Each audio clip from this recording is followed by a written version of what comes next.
अस्सलाम वालेकुम and welcome back to my channel. Hopefully आप सब ठीक होंगे। आज हम बनाने जा रहे हैं मज़ेदार सी कढ़ाई बनाएंगे। आज हम बनाएंगे मटन की कढ़ाई, जो आप बहुत ही आसानी से बना सकते हैं। कोई इतना आपका टाइम नहीं लगेगा, झटपट से बन जाती है। चल चलते हैं अपनी रेसिपी की जाना।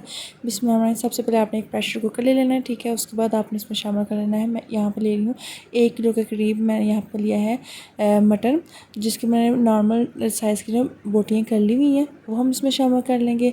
उसके बाद इसमें मैं शामिल कर लूँगी एक बड़े साइज़ का मैंने प्याज लिया था, जिसको मैंने मोटा मोटा काट लिया था। एक ही हम इसमें शामिल करेंगे, वो डालेंगे। उसके बाद हम इसमें शामिल कर लेंगे 6 मैंने टमाटर लिए थे, इसका मैंने छिलका उतार के इसका मैंने अच्छी तरह पेस्ट बना लिया था, वो हम इसमें शामिल करेंगे।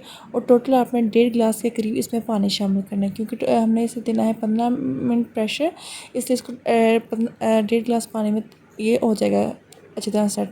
इसमें हस्ब ज़रूरत हम इसमें सख्त मिर्च शामिल कर लेंगे, हल्दी आधा चम्मच शामिल करेंगे, और हस्ब ज़रूरत आपने इसमें नमक शामिल कर लीजिए।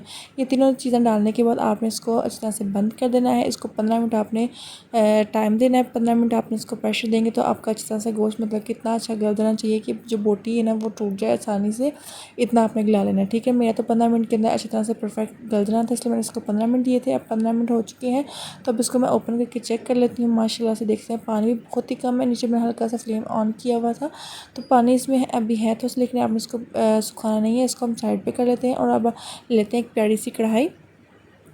इस कढ़ाई को रखने के बाद हम इसमें शामिल कर लेंगे आधा कप के करीब ऑयल शामिल करें। आपको पता होगा कि मैं ऑयल ज़्यादा यूज़ नहीं करती, बहुत ही कम ऑयल में इसको बनाती हूँ हांडिया को, क्योंकि ऑयल कम ही यूज़ करना चाहिए। तो 1 चम्मच के करीब यहाँ पर लहसुन अदरक का पेस्ट शामिल कर लेंगे। इसको आपने जो हल्का सा आपको करना ऑयल थोड़ा सा गर्म हो चुका तब इसमें डाला है। फुल ऑयल गर्म में आपने बिल्कुल नहीं डालना, क्योंकि वो एकदम से ना हमारा लहसुन जो ये डाल रहे हैं ना अदरक लहसुन का पेस्ट, तो एकदम से ये सौते हो जाएगा, थोड़ा सा कलर जल्दी से ब्राउन हो जाएगा। लेकिन हमें हल्का हल्का इसमें ना जो ऑयल के अंदर इसका टेस्ट लाना है, इसलिए आपने उसे हल्के से ऑयल जब गर्म होगा तब आपने इसमें डाल देना, और नीचे फ्लेम को लो रखना है। और आपने मैक्सिमम 1 से 2 मिनट तक आपने इसको हल्का हल्का सौते करना है। थोड़ा सा कलर चेंज होना चाहिए, लेकिन इतना भी चेंज नहीं करना, लेकिन हल्का हल्का आपने सौते इसको कर लें। जब थोड़ा सा लगे ना आपका कलर इसका चेंज हो चुका है, थोड़ा सा हल्का सा ब्राउन हो रहा है, तब तक आपने इसको सौते करना है। तो यहीं पे अगर आपको मेरी वीडियो पसंद आ रही है तो प्लीज़ लाइक कीजिएगा, चैनल को सब्सक्राइब लाजमी कीजिएगा, और बेल को लाजमी प्रेस कीजिएगा, और जितना हो सके मेरी वीडियोज़ को लाजमी शेयर कीजिएगा।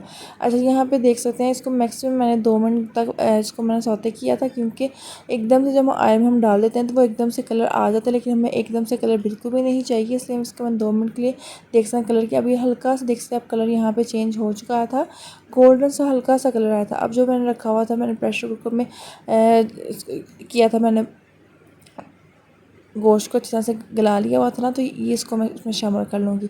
कोई आपने पानी इसका ड्राई बिल्कुल भी नहीं करना। अभी इसमें इसके अंदर हम इसको पानी को ड्राई कर लेंगे।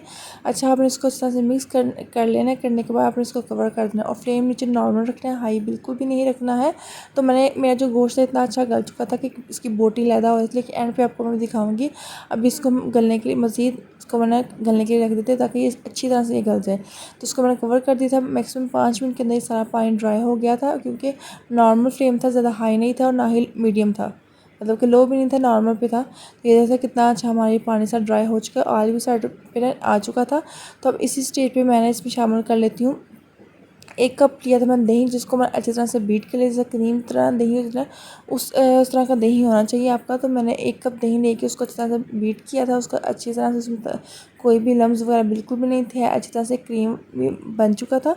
तो इसको हम शामिल कर लेते हैं, और इसको भी आपने डालने के बाद आपने इसको भी कवर करना है, मतलब कि आपने इसको मतलब कि पकाते नहीं रहना है, इसको कवर रखना है। तो बहुत ही जल्दी झटपट से आपकी कढ़ाई बन जाएगी। तो कभी ये होता है कि एकदम से आपके मेहमान होते हैं, आपके पास टाइम बहुत कम होता है, आप जल्दी से मज़ेदार से आप ये हंडिया बना सकते हैं और अपने मेहमानों को सर्व कर सकते हैं। तो इसको मैं कवर कर दूँगी। मैक्सिमम इसको भी 5 से 6 मिनट लगे थे। इसके अंदर सारा ही में दही का जो पानी था सारा खुश्क हो गया था, और ये खुद ब खुद मतलब कि भुनाई भी इसमें हो रही थी, ज़्यादा मुझे इसे भुना बिल्कुल नहीं था पड़ा है। तो ये देख सकते कितना ज़बरदस्त ये बन के तैयार हो चुका है। तो अब हल्का हल्का इसका ना साइडों पे देख सकते घी भी आ चुका था, और ये अच्छी तरह से कुक भी हो चुका था। तो मैं आपको एक बोटी भी तोड़ के दिखाती हूँ कि कितना अच्छा ये गल चुका है, क्योंकि बहुत ही मज़े का बन के तैयार हुआ था। प्रेशर कुकर में ये गल चुका था, लेकिन ये दही में और ये पानी के जो रह गया था उसके अंदर, जब इसको मैंने हल्का सा मतलब कि मज़ीद इसको 5 से 10 मिनट रखा था, तो ज़्यादा अच्छी तरह से ये गल चुका था। ये देख सकते बोटी कितनी अच्छी टूट रही है। तो आपने इसको थोड़ी देर आपने 1 से 2 मिनट के लिए इसको आपने बुनाई करने के बाद इसमें आपको ज़रूरत इसमें आधी चम्मच के करीब मैंने यहाँ पर रहती है काली मिर्च डाला था, आधी चम्मच ही यहाँ पे मैंने शामिल कर दिया था सूखा धनिया, आधा चम्मच ज़ीरा शामिल किया था। ये तीनों चीज़ें डालने के बाद इसको मैंने 5 मिनट के लिए दम पे रख दिया था। आपने इसको अदरक के साथ, हरी मिर्च के साथ, हरे धनिया के साथ इसको सर्व कीजिएगा। बहुत ही मज़ेदार सी कढ़ाई बन के तैयार हुई। आपने इसको लाजमी ट्राई करना और ट्राई करके मुझे भी फीडबैक लाजमी दीजिएगा कि आपने इसको ट्राई किया तो आपको कैसी लगी। तो अपने दुआ मुझे लाजमी याद रखिएगा। इंशाल्लाह मैं नेक्स्ट मज़ेदार से आप लोगों की रेसिपी लेके आऊँगी। अपनी दुआ में याद रखिएगा। अल्लाह हाफिज़।